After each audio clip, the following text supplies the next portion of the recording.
Bismillahirrahmanirrahim. Assalamualaikum warahmatullahi wabarakatuh. Bersua dalam berita perdana malam ini, saya Muhammad Noh Johari. Dan Sarofiza Haji Mahmud.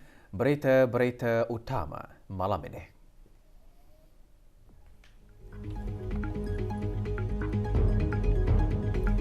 Kebawah Duli Yang Maha Mulia Paduka Seri Baginda Sultan dan Yang di-Pertuan Negara Brunei Darussalam bertitah menekankan agar azam untuk mempersiapkan diri para da'i dengan pelbagai kemahiran sehingga mampu untuk berdaya saing dengan penceramah-penceramah luar negara janganlah dilunturkan sehingga negara benar-benar berhasil mencapainya.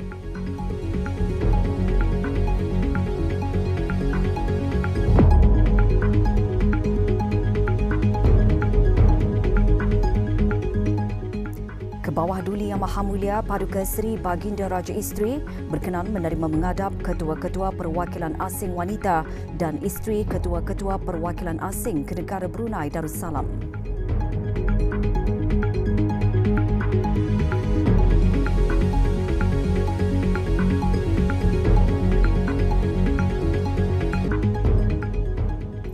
Yang Teramat Mulia Paduka Seri Pengiran Anak Puteri Hajah Hafizah Sururul Bolkiah berkenan berangkat menghadiri majlis sambutan Maulidur Rasul.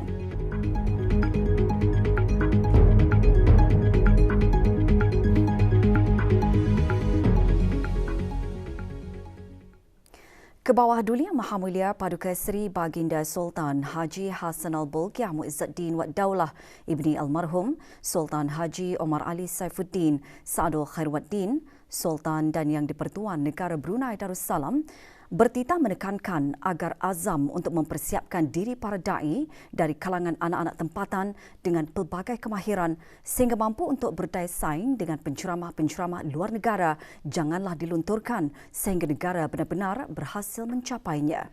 Dalam titah perutusan sempena sambutan Maulid Nabi Muhammad SAW bagi tahun 1444 Hijrah 2022 Masihi yang disiarkan ke seluruh negara melalui radio televisyen Brunei, Kebawah Duli Yang Maha Mulia mengajak umat Islam untuk terus memeriahkan negara dengan selawat kerana munajat dengan berselawat adalah masih relevan dan bahkan mustahak dengan keadaan dunia yang masih menghadapi pelbagai ujian dan cabaran ini. Baginda menyifatkan membesarkan sambutan Maulid Nabi Sayyidina Muhammad SAW adalah merupakan luahan kasih seluruh umat Islam kepada baginda, sekalipun umat Islam belum atau tidak pernah bersua muka dengan baginda.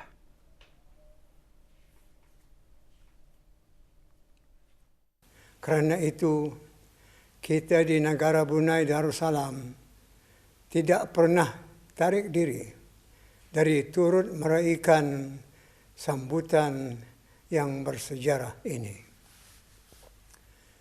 Di negara ini, salah satu amalan signifikan masyarakat Brunei apabila menjelangnya Rabiul Awal ialah berzikir selama 12 malam berturut-turut dengan acara kemuncaknya pula adalah perhimpunan.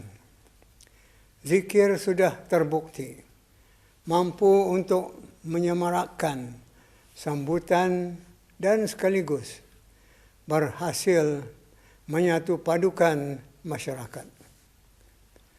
Kita berharap kelestarian berzikir ini akan kekal menjadi jati diri bangsa dan dengan membawakannya kita seolah-olah akan lebih hampir lagi kepada baginda serta bertambah tinggi harapan untuk mendapat syafaat baginda.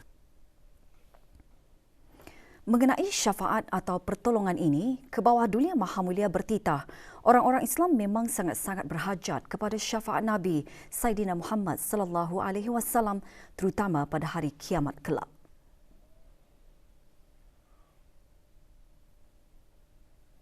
Oleh itu, besarlah harapan kita untuk menjadi orang-orang yang dikasihi oleh baginda supaya senang mendapat syafaatnya, iaitu caranya dengan membanyakkan selawat sebagaimana isyarat hadis yang bermaksud, aku, Nabi Muhammad, adalah kekasih Allah dan orang yang berselawat ke atasku adalah kekasihku.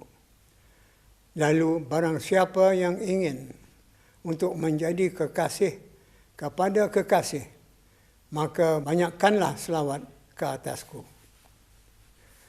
Dengan keadaan dunia masih menghadapi pelbagai ujian dan cabaran ini, beta melihat munajat dengan berselawat adalah masih relevan dan bahkan mustahak, kerana impak selawat itu sedia difahami sebagai membawa syafaat dan rahmat.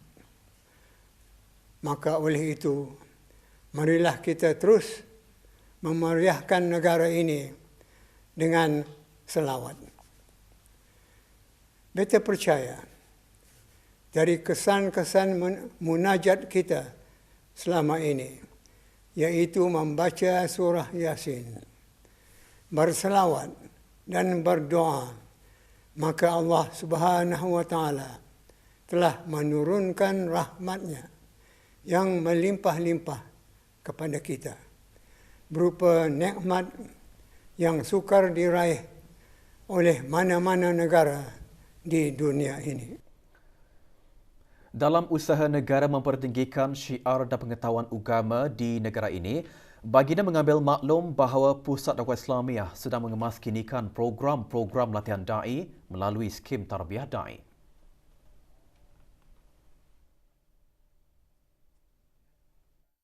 Dengan adanya skim ini, diharapkan generasi baru di kalangan anak-anak tempatan akan lebih berminat kepada bidang dakwah untuk menjadi penceramah atau pendakwah sejajar dengan perjalanan Rasulullah sallallahu alaihi wasallam yang tidak pernah berhenti berdakwah sehingga ke akhir hayat baginda.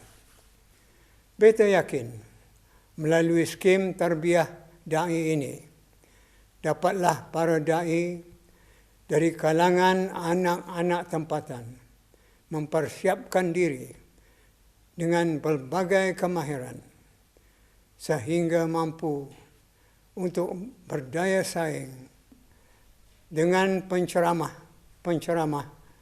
luar negara. Azam ini janganlah dilunturkan sehingga kita benar-benar berhasil mencapainya.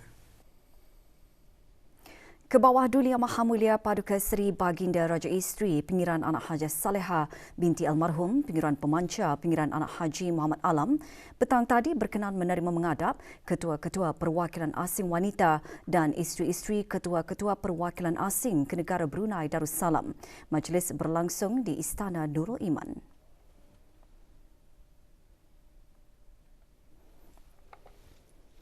Berangkat sama paduka-paduka anakda ke bawah Duli Yang Maha Mulia, Yang Teramat Mulia Paduka Seri Pengiran Anak Puteri Hajah Rashidah Saadatul Bolkiah, Yang Teramat Mulia Paduka Seri Pengiran Anak Puteri Hajah Majidah Nurul Bolkiah dan Yang Teramat Mulia Paduka Seri Pengiran Anak Puteri Hajah Hafizah Sururul Bolkiah.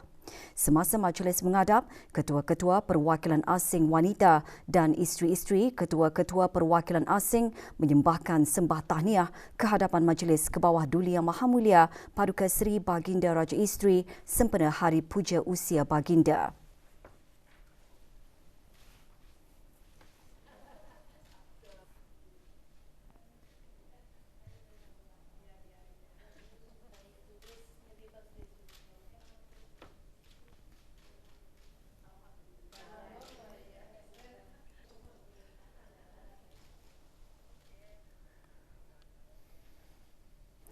Hari ini 7 hari bulan Oktober, Hari Puja Usia ke bawah Duli Yang Maha Mulia Paduka Seri Baginda Raja Isteri Pengiran Anak Hajah Saleha binti Almarhum Pengiran Pemanca Pengiran Anak Haji Muhammad Alam. Berita perdana malam ini membawakan sebuah video berjudul Permaisuri Saleha. letaknya sebuah kampung yang mengimbau semula kenangan manis 76 tahun lalu. Kelahiran seorang puteri yang kini menjadi permaisuri.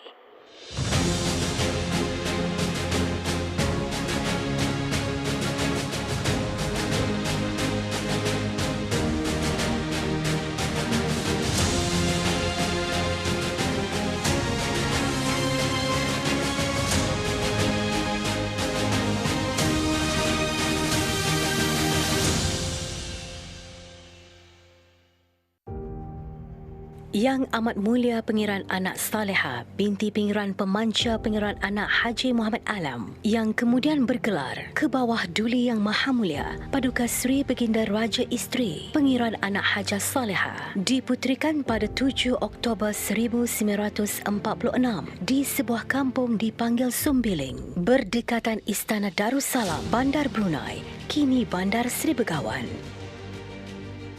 Baginda adalah puteri sulung kepada almarhum Pengiran Pemanca Pengiran Anak Haji Muhammad Alam, ibni almarhum Pengiran Bendahara Pengiran Anak Haji Abdul Rahman dan almarhumah Pengiran Babu Raja Pengiran Anak Hajah Besar binti Pengiran Anak Haji Petasan. Dari zaman kanak-kanak pada tahun 1950-an, Baginda sudah diberikan asuhan agama dan pendidikan awal melalui kelas pribadi di Surau Istana Darul Hana, Bandar Brunei. Kemudian Baginda menerima pendidikan menengah secara formal dalam tahun 1960-an di Sekolah Tinggi Perempuan Raja Isteri, STIPRI, di Bandar Brunei hingga tahun 1965. Selepas itu, Baginda meneruskan pengajian di London. Sejarah tercatat pada 29 Julai 1965 ketika berusia 19 tahun, Yang Amat Mulia Pengiran Anak Saleha melangsungkan perkahwinan di Raja bersama Duli Yang Teramat Mulia Paduka Seri Pengiran Muda Mahkota, Pengiran Muda Hassanal Bolkiah dan seterusnya bergelar Pengiran Anak Isteri. Pada 4 Oktober 1967, Baginda dikabalkan menjadi ke bawah Duli Yang Maha Mulia Paduka Seri Baginda Raja Isteri, iaitu Permaisuri, ketika bermulanya pemerintahan ke bawah Duli Yang Maha Mulia Paduka Seri Baginda Sultan Haji Hassanal Bolkiah Mu'izzuddin Wad Daulah yang dipuspakan dengan gelaran sebagai Sultan dan yang dipertuan oleh Paduka Ayahanda Baginda almarhum Duli Yang Maha Mulia Paduka Seri Begawan Sultan Haji Omar Ali Saifuddin Saadul Khairuddin. Manakala pertabalan menjadi permaisuri disempurnakan oleh Paduka Bonda Mertua Baginda almarhumah Duli Yang Teramat Mulia Paduka Seri Seri Begawan Raja Isteri Pengiran Anak Dami. Pasangan diraja ini dikurniakan cahaya mata terdiri daripada 2 putera dan 4 orang puteri. Ke bawah Duli Yang Maha Mulia Paduka Seri Baginda Raja Isteri memiliki kepribadian seorang yang mesra, pengasih dan penyayang serta keibuan. Sehingga hari ini, Baginda telah dikurniakan 18 orang cucunda.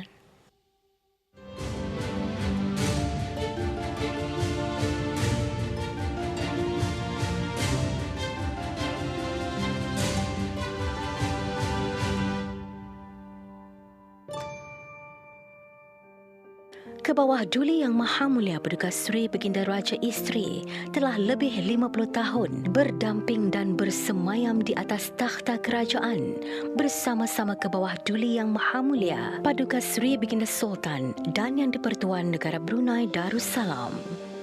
Dalam erti kata sebenar, Baginda telah memainkan peranan dan tanggungjawab selaku tulang belakang suami tercinta yang adil berdaulat, menaungi nusa, memimpin rakyat kekal bahagia dan sentosa, berteraskan falsafah Melayu Islam beraja.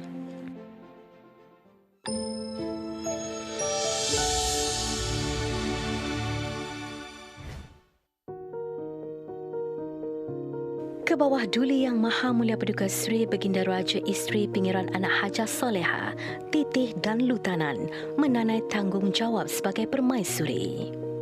Keberangkatan baginda di dalam majlis adat beristiadat atau aktiviti rasmi istiadat senantiasa dinanti-nantikan dan menjadi kenangan abadi kepada sekalian rakyat jelata yang hadir. Baginda adalah contoh pimpinan terbaik bagi kaum Hawa di negara ini. Tidak keterlaluan menyebutkan baginda juga dikenali dan dikagumi di luar negeri. Seluruh rakyat dan penduduk negara Brunei Darussalam merafakkan kesyukuran kehadirat Allah Subhanahu Wa Taala bersempena ulang tahun Hari Puja Usia ke bawah Duli Yang Maha Mulia Paduka Sri Baginda Raja Isteri Pangeran Anak Hajah Saleha serta mendoakan ke bawah Duli Tuan Patih sentiasa berada di dalam perlindungan ilahi dan hidup kekal bahagia di samping ke bawah Duli Yang Maha Mulia Paduka Sri Baginda Sultan dan Yang di-Pertuan Negara Brunei Darussalam, ahli-ahli keluarga dan kerabat diraja. Amin ya Rabbal Alamin.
Selamat Hari Puja Usia yang ke-76 tahun.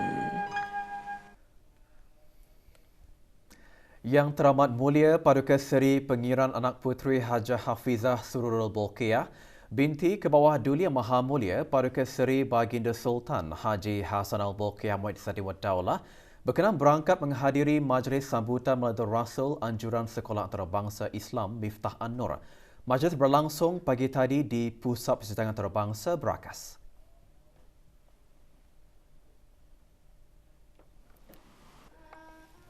Pengisian acara termasuk tazkirah yang menyentuh 3 kelebihan selawat ke atas Nabi Muhammad sallallahu alaihi wasallam. Antaranya mendapat syafaat dari Nabi Muhammad sallallahu alaihi wasallam bagi siapa yang mengamalkannya. Juga diadakan persembahan qasidah dan tayangan slide foto hasil kerja pelajar sempena meraikan Minggu Sirah. Place where this prophetic light is poured into the hearts of our children.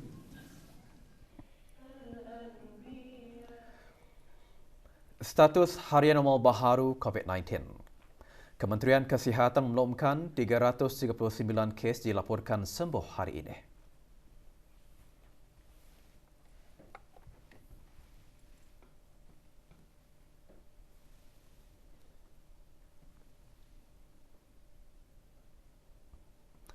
Jumlah keseluruhan pemberian 2 dos vaksin COVID-19 bagi kanak-kanak berumur 5 hingga 11 tahun 85.7%. Bagi remaja berumur 12 hingga 17 tahun yang mendapat 3 dos vaksin 61.5% dan liputan bagi rakyat dan penduduk negara ini yang mendapatkan 3 dos vaksin 78.5%.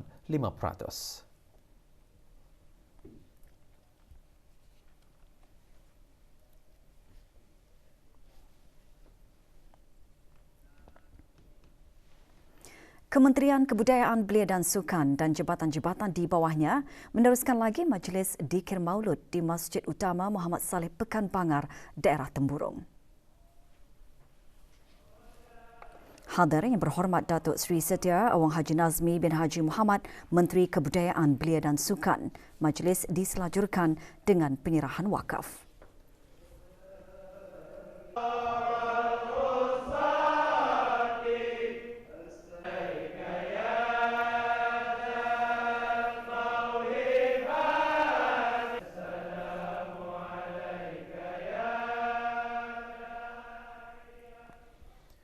Pejabat Unit Dakwah Daerah Belait semalam ungkayahkan Majlis Mahabbah Rasul bersempena sambutan Mailatul Rasul.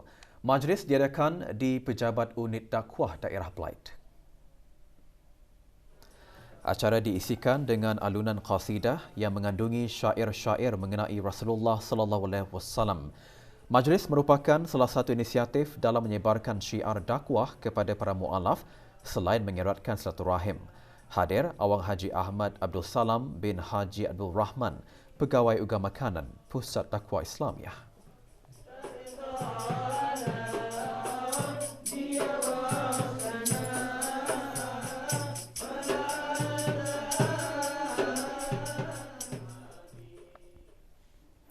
Sempena memperingati Hari Puja Usia ke bawah Dulia Maha Mulia Paduka Seri Baginda Raja Isteri Pengiran Anak Hajah Saleha binti almarhum Pengiran Pemanca Pengiran Anak Haji Muhammad Alam, Majlis Wanita Negara Brunei Darussalam petang tadi mengadakan majlis membaca surah Yasin dan doa kesyukuran. Majlis berlangsung di Masjid Suri Seri Begawan Raja Pengiran Anak Damit, Kampung Manggis, Madang.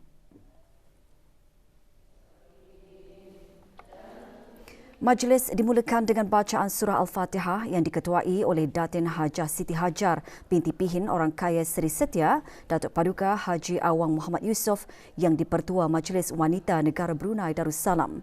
Juga hadir Datin Paduka Hajah Suraya Nuraidah binti Abdullah yang dipertua Persatuan Jururawat Penjuru.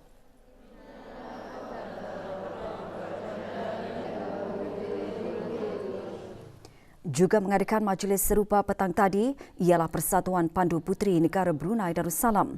Antara yang hadir Dayang Hajah Siti Hafsah binti Haji Abdul Halim, Ketua Pesuruhjaya Persatuan berkenaan. Atur cara majlis termasuk doa kesyukuran, solat fardu asar berjemaah dan bacaan ratib al-atas.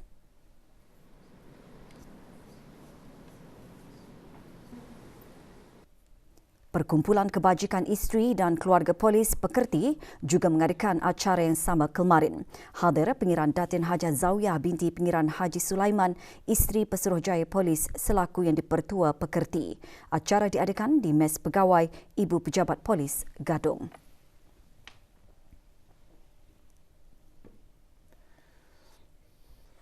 Dianggarkan lebih 11,000 kenderaan baharu akan didaftarkan setiap tahun.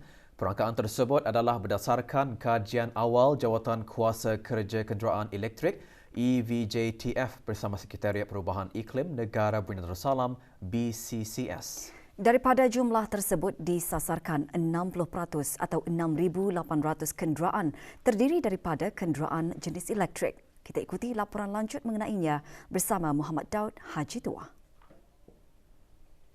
Dalam mencapai sasaran itu, EVJTF dengan kerjasama agensi-agensi berkepentingan telah menyediakan dasar dan program sokongan bagi mewujudkan ekosistem yang mesra pengguna bagi EV di negara ini. Dasar Perubahan Iklim Negara Brunei Darussalam BNCCP mengenal pasti peralihan negara ke arah penggunaan kenderaan elektrik EV merupakan pilihan yang berdaya maju.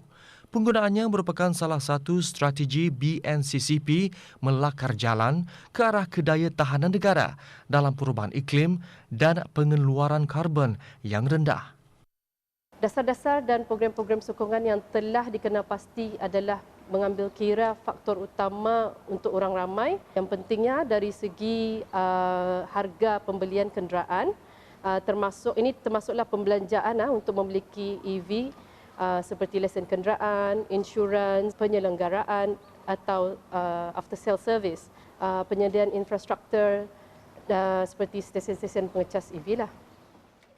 Penggunaan EV bukan hanya untuk pengangkutan, namun ia turut membantu dalam mengurangkan pencemaran udara. Meskipun harga EV lebih tinggi daripada kereta konvensional, tetapi untuk jangka panjang, ia merupakan satu penjimatan. Kos penyelenggaraan bagi kenderaan elektrik adalah lebih rendah jika dibandingkan dengan kenderaan biasa.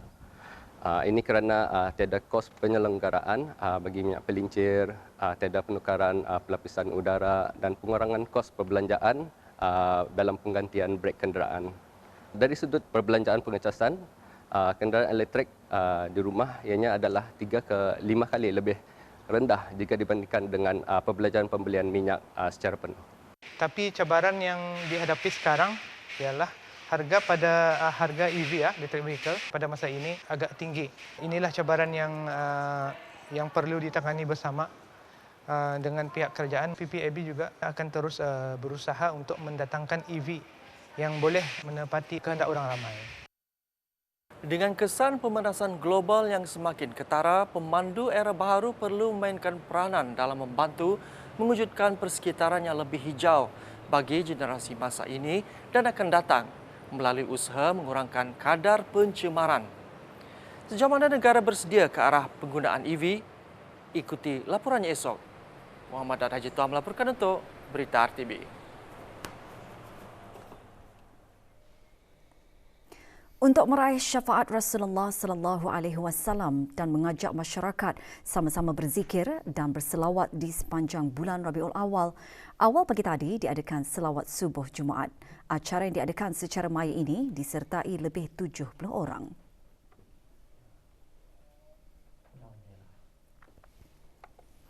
Antara yang menyertai Awang Haji Zakaria bin Haji Serudin, Setiausaha Tetap Kebeliaan Kementerian Kebudayaan, Belia dan Sukan. Selawat subuh Jumaat merupakan kesinambungan program Brunei Berselawat.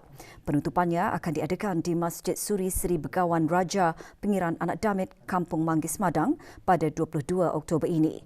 Majlis dianjurkan oleh Kelab Komuniti Belia Transformasi KKBT dan disokong oleh Jabatan Belia dan Sukan.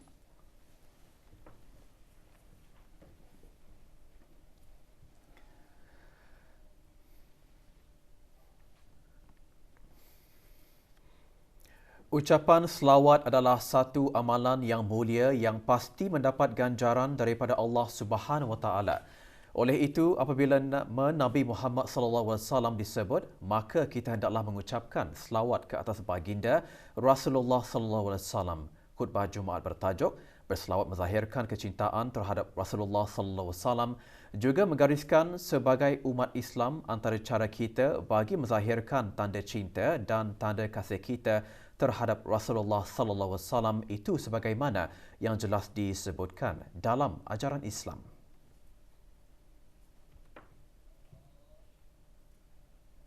Pertama, mentaati segala suruhan dan meninggalkan segala larangan baginda Rasulullah sallallahu alaihi wasallam. Kedua, meneladani akhlak baginda Rasulullah sallallahu alaihi wasallam.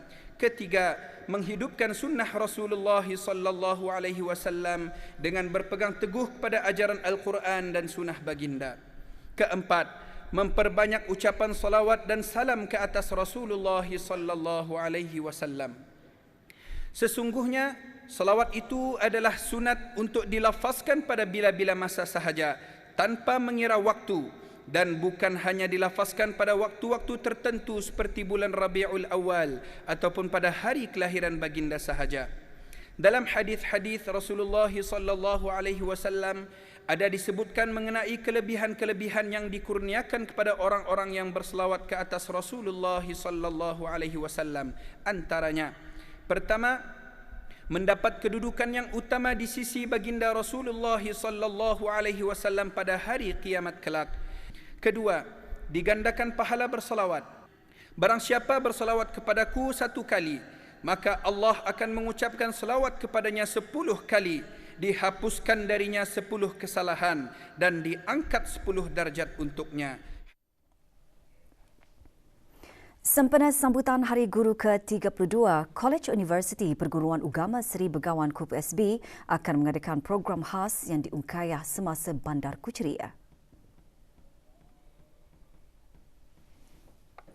Program khas Habibi Rasulullah sallallahu alaihi wasallam Guru Kuchria Bandar Kuchria akan diadakan pada hari Ahad ini di Taman Haji Semuda Omar Ali Saifuddin di Ibu Negara.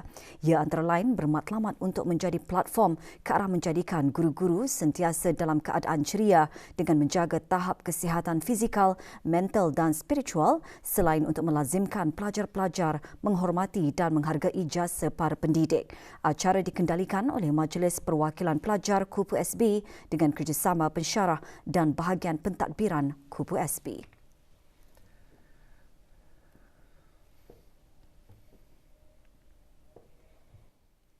Pasukan GTFTA muncul juara dalam kejohanan futsal peringkat akhir sempena sambutan Hari Guru ke-32. Kejohanan anjuran Kementerian Pendidikan melalui Jabatan Pendidikan Co-Curriculum berlangsung pagi tadi di Kompleks Sukan Universiti Brunei Darussalam.